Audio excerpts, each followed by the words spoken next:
Members of Parliament who have been skipping House sessions have been jolted by persistent inquiries by citizens on the performance of their lawmakers and how seriously they have been taking their legislative and oversight functions.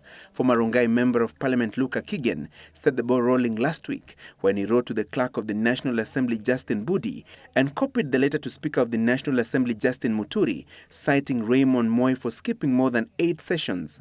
Kigen wants the Rongai seat declared vacant and a fresh election conducted. Article 103 sub-article 1b of the Constitution cites absenteeism as one of the reasons why a member of the House can lose his or her seat. If a parliamentarian misses 8 House sittings without the Speaker's written permission, then his or her seat shall be declared vacant. But Ndhiwa lawmaker Augustino Neto is proposing an amendment to the Constitution to provide that a member can only lose their seat if they skip 8 consecutive House sessions. He argues that political rivals can use the law as it is currently to hound members of Parliament, since the lawmakers are often caught up in their constituencies executing their representation functions. Parliamentary records indicate that some of the members of Parliament who have skipped more than 8 House sittings include Alex Kosgei of Mgwen, his Rongai counterpart Raymond Moi, Rongo lawmaker Dalmas Otieno, and nominated Member of Parliament Dr. Oburu Odinga. A lobby group from Mgwen constituency claims that Kosgei has missed at least 68 House sittings and made no maiden speech.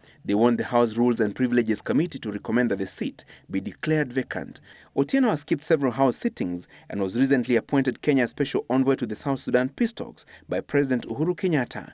Oburu Odinga has also been cited among the absentee lawmakers, but has written to the Speaker asking him to clarify that he was not a truant. Parliament in February this year introduced a digital system where members are required to check into the debating chambers using a biometric system that replaced the old manual routine. However, some members have been cheating the system by signing in and leaving the House shortly after in what is famously known as technical appearances. Members of Parliament are entitled to a House sitting allowance of 5,000 shillings every sitting. Parliament sits at least 4 times a week.